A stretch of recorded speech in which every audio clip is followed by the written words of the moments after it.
તમારી અંદર આગ છે, તમને એમ લાગે છે અહીંયા બેઠેલા લોકો છે, તમારી અંદર આવેલું ડિપ્રેશન છે એ તમારા ખોપરામાં તમે નથી મૂક્યું, કોઈના કોઈ માધ્યમથી આવ્યું છે, તમારા ઉપર કરોડો લોકો કામ કરે છે.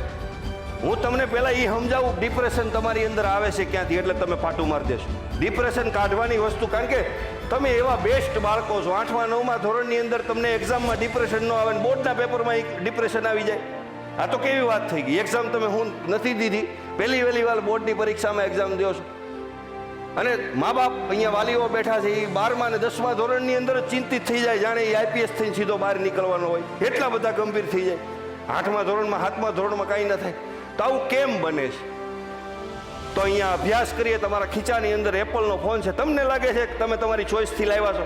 અરે સાહેબ, તમારા ઉપર કરોડો લોકો કામ કરે છે. એવડી મોટી કંપની, દુનિયાની સૌથી 98% કસ્ટમર રિપીટ થાય છે, દુનિયાની એવી પહેલી કંપની છે એપલની, કે એપલનો ફોન વાપરતો હોય ને પાછો એપલનો જ વાપરે. સેમસંગના 95 રિપીટ કસ્ટમર. થમ્સઅપ તમે રોજ પીઓ છો, પેપ્સી તમે રોજ પીઓ છો, છતાં પણ દર 3જી મિનિટે એને એડવર્ટાઈઝ બતાવવી પડે છે. તમારા આંખની સામેથી પેપ્સીની બોટલ હટવી ન જોઈએ. આ સાયકોલોજી છે, એક આ સિસ્ટમ છે, આને સમજવી પડશે. તમારા અંદર ડર છે ને કાઢવાની વાત પછી બેસાડ્યો કોણે એની વાત કરી આપણે. તમારા અંદર ડિપ્રેશન કોણે બેસાડ્યું? ગામે બેસાડ્યું. આ વાલીઓ છે એ એમ કહે છે કે મારા બાળકો છે એ આ કલેક્ટર જ બનવો જોઈએ, એને ડૉક્ટર બનવું છે. અરે આ પ્રશ્નની વાત પછી કરી. આ આખા ગામમાં સમસ્યા છે કે જે બાળકને બનવું છે એના કરતાં વિપરીત. અહીંયા વાલીઓ પણ કોઈ પણ જગ્યાએ રાઈટ હોય છે, કારણ કે એ સ્કિલ જોઈ શકતા હોય, પણ આ બેહાર્યું કોણે એની વાત કરું. તમે કરોડો લોકો કામ કરે છે, તમે ફોનની અંદર જુઓ એટલે તમે જે સ્ક્રીન ઉપર, જે ડિસ્પ્લે ઉપર તમે 3 સેકન્ડ ઊભા રહી ગયા, એટલે એ ટેકનોલોજી રોબોટિક સિસ્ટમને ખબર પડે કે તમે 3 સેકન્ડ આ વસ્તુ ઉપર ઊભા રહ્યા છો, એટલે એ તમને એ વસ્તુ મૂકે નહીં. સિસ્ટમ કામ કરી ગઈ. એપલનો ફોન બ્લેક કલરનો છે, 5 સેકન્ડ ઊભા રહ્યા અને ફેરવી નાખ્યો, એટલે ફરી પાછું એ એપલની સિસ્ટમ લાગુ પડે કે આને ફોન તો ગમ્યો છે, કલર નથી ગમ્યો, બીજો કલર બતાવો. કે સતત શીખવાની ડિગ્રીથી શું થાય છે? તમારામાં નોલેજ આવે છે. નોલેજનો પાવર એટલો બધો છે, એટલો જબરદસ્ત છે કે અંબાણી પરિવારની દીકરીના લગ્ન હોય અને ત્યારે ડાઇનિંગ ટેબલ ઉપર સાધુ સંતો જમવા બેઠા હોય અને અંબાણી આપણી ભાષામાં હું કહું તો એમ કે શાહરૂખ અહીંયા લે, દાળ લઈ લે, ઐશ્વર્યા લસણિયા બટેટાનું શાક લઈ લે, પીરેશ. એક સેલિબ્રિટીને લાવવા માટે, અહીંયા બોલાવવા માટે, એક સેલિબ્રિટીને બોલાવવા માટે કામઠામ કેટલો બધો કરવો પડે. એની પાસે શાક ને દાળ પીરસાવે, અને પીરસે છે કોને? સાધુ સંતો બધા બેઠા છે ને. અંબાણી પરિવારનો આ લેખ પેપરમાં આવેલો ને મેં વાંચેલો, કે આ દુનિયાને મેસેજ આપે છે કે જે જ્ઞાની લોકો બેઠા હોય ને ત્યાં પૈસાવાળા પાણી ભરે છે. નોલેજનો એટલો પાવર છે. જેની પાસે નોલેજ છે, બોલવા માટે બે શબ્દ નથી, આજની વાત નથી. અરે આપણા દીકરા આપણી વાત ન સાંભળે, શું કામ? નવી વાત નથી આપણી પાસે. એટલે કંપનીમાં શેઠિયાનું કોઈ સાંભળે નહીં. શું કામ નથી સાંભળતા? એની વાત શેઠિયો બક કરે, એના કર્મચારીઓ હું સાંભળે. સ્કૂલ મેનેજમેન્ટ આજે તમે અહીંયા શું કામ, મને શું કામ બોલાવ્યો? કે મેનેજમેન્ટને ખબર છે કે રોજ એક નવા નોલેજની જરૂર છે, રોજ એક નવી પર્સનાલિટીની જરૂર છે. નવું નોલેજ સર્કિટ ફિટ કરો. સૌથી મોટી દુનિયાની અંદર ડિગ્રી છે કે સતત શીખવાની જિજ્ઞાસા જોઈ હશે તો તમારી આજુબાજુમાં ભલે વિદરજી ન હોય, તમારી આજુબાજુમાં ભલે કૃષ્ણ ન હોય, તમારી આજુબાજુમાં ભલે સલાહકાર ન હોય, પણ રાઈટ ટાઈમ ઉપર તમારે જે વસ્તુની જરૂર હશે ને, વાળા જીવનના ટ્રાફિકવાળા સમયની અંદર પણ કૃષ્ણને અર્જુનને ગીતા કહેવી પડે. શું કામ? અર્જુનની અંદર જિજ્ઞાસા હતી. એ ટ્રાફિકવાળા સમયની અંદર પણ તમને કોઈ પણ ફરિશ્તો બનીને તમારી હેલ્પ કરી જશે. ખાલી જિજ્ઞાસાને જીવતી રાખજો. એને જીવતી રાખવા માટે એટલી વસ્તુ ખબર હોવી જોઈએ કે આજનું નોલેજ કાલ નહીં ચાલે. આજે પ્રાપ્ત કરેલું નોલેજ જે ઊભું છે એ કાલ નહીં ચાલે. એક સમય હતો કે જ્યારે મહાનમાં મહાન ગણાતો ચિમ્પાન્જી, કે સૌથી મોટો ગણાય દુનિયાની સ્ટાર્ટિંગ શરૂઆત, કે જ્યારે ચિમ્પાન્જી હતો એ બેસ્ટ લીડર ગણાતો, એ મોટો માણસ ગણાતો. ત્યાંથી એ પછી દુનિયાની બીજી ઉત્ક્રાંતિ એટલે પ્રોગ્રેસ થઈ, આ દુનિયા આગળ વધી. તો એ જ સમયની અંદર, એ જ ઉત્ક્રાંતિની અંદર કે જે માણસ પાસે જમીન છે, ઘેટા બકરા છે, માલઢોર છે, એ બેસ્ટ ગણાય. ત્યારે આવું કંઈ હતું નહીં. બુદ્ધિ નામનું તત્વ નહોતું જ્યારે દુનિયા સ્ટાર્ટ થઈ ત્યારે ધીમે ધીમે માણસ રહેતો થયો, વસતો થયો, એટલે ખબર પડી કે બુદ્ધિ નામનું કંઈક તત્વ છે. એટલે જેની પાસે બ્રેઇન હોય એ ડરતો બીતો માણસ શરીરની સાથે થોડી થોડી બુદ્ધિ ચલાવવા માંડ્યો.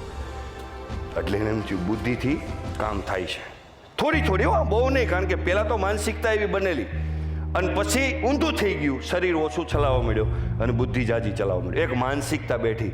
તમને એમ લાગે છે કે આ માનસિકતા જે બેસે છે આની ઉપર કરોડો લોકો, આખું વર્લ્ડ આની ઉપર કામ કરે છે, જેમાં તમારા ને મારા જેવા લોકો છે, સામાન્ય લોકો, એ આમાં કંઈ પણ વસ્તુ નથી કરવાના. આની અંદરથી આપણે આપણી જાતને જોવાની છે કે એ માનસિકતાના ગુલામ આપણે નથી. આવા સાધુ સંતો બેઠા, એવા કેટલા સંતો આવ્યા, કેટલા ફિલોસોફરો આવ્યા. અરે 100 વર્ષ પહેલા એક પણ ડિપ્રેશનની બુક જ નહોતી. 100 વર્ષ પહેલા કોઈ બાળક તમે સાંભળો કે આપણા બાપ દાદાએ કોઈ આત્મહત્યા ભણવા પાછળ કરી? 100 વર્ષ પહેલાની બુક તમે મને ગોતીને બતાવો. ચાલો 70 વર્ષ પહેલા કોઈ મોટિવેશનનો કાર્યક્રમ ગોતો, મને બતાવો કે ક્યાંય મોટિવેશનના કાર્યક્રમ થતા હોય. તો આ 70 વર્ષમાં શું કામ આવ્યું? આ હું તમને એટલા માટે વાત કરું છું કે તમે 10મા ને 12મા ધોરણની એક્ઝામ જે આપો છો એ જીવનની એક્ઝામ નથી.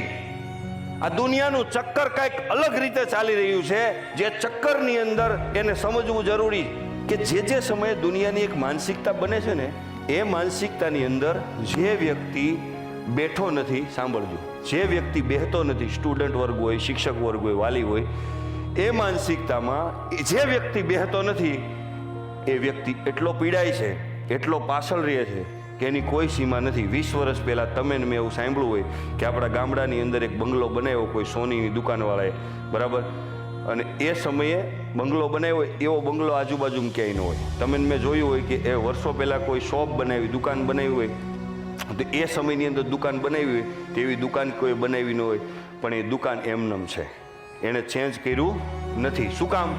કે દુનિયાની માનસિકતા સાથે એ ચેન્જ થયો નહીં. વર્ષો સુધી ચાલતી પેઢીઓ છે એમનેમ પડી છે.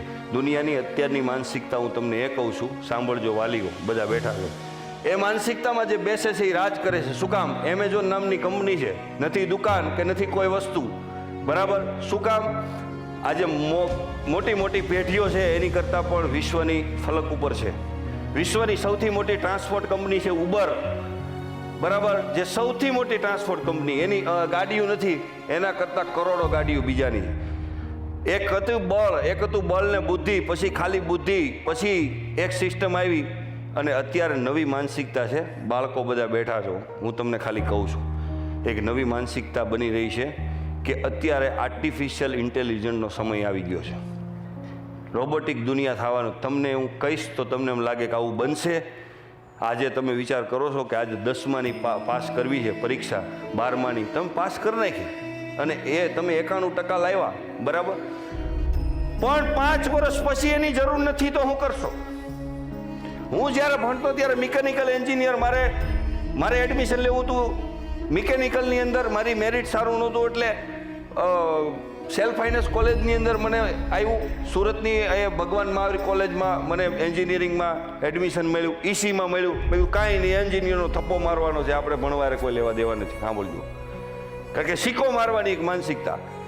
એ સમયની અંદર સૌથી બેસ્ટ ગણાતું ઈસી, એનથી ડાઉનમાં ગણાય મિકેનિકલ, એનથી ડાઉનમાં ગણાય ઇલેક્ટ્રિકલ, એનથી ડાઉનમાં સિવિલ ગણાતું. એ સમયમાં એક બાળકે મને કીધું હતું, મારું ખોપરું હલી જાય છે ત્યારે હું યાદ કરું છું, ત્યારે એમ કીધું હતું કે દેશ આગળ વધવાનો છે, ઇન્ફ્રાસ્ટ્રક્ચર મોટું થવાનું છે, આ ઈસીનું કાંઈ નહીં આવે. તે સમયે સારામાં સારું મેરિટ હોય તો ઈસી ગણાતું અને ડાઉનમાં ડાઉન સિવિલ. મને એ માણસે એવું કીધું હતું કે દુનિયા આગળ વધી રહી છે, રોડ, રસ્તા, બિલ્ડિંગો બધું બનશે કે નહીં, એન્જિનિયરોની જરૂર પડશે, સિવિલ એન્જિનિયર. એના મા બાપના વિરુદ્ધ જઈ એણે વિઝન જોઈ લીધું બાળકે, એણે સિવિલ લીધું હતું. અત્યારે હજારો કરોડના કામની કંપની પોતાને છે. જો તમારું બાળક શ્યોરિટી સાથે, આ સૌથી મોટો ગુનો છે જો તમે આનાથી મોટો બાળક સાથે કોઈ અત્યાચાર હોય જ નહીં. તમારા બાળકને એકદમ વિઝન ક્લિયર છે કે ભવિષ્યની અંદર આ વસ્તુ બનવાની છે અને વર્તમાન સ્થિતિની અંદર જો કદાચ નુકસાન થતું હોય, પણ તમારા બાળકને ખબર છે કે 10 વર્ષ પછી આ દુનિયા સર્જાવાની છે ને એમાં એ ઊભો રહેવા એકદમ ક્લિયર છે, તો ભલે ગમે એટલું નુકસાન થાય તમારા બાળકના હૃદયને ઠેસ ન પહોંચાડતા તમારું બાળક 100% સફળ થાય, કારણ કે એણે જોઈ લીધું છે આ વાલીઓની સૌથી મોટી જવાબદારી બને છે, આવું હું માનું છું.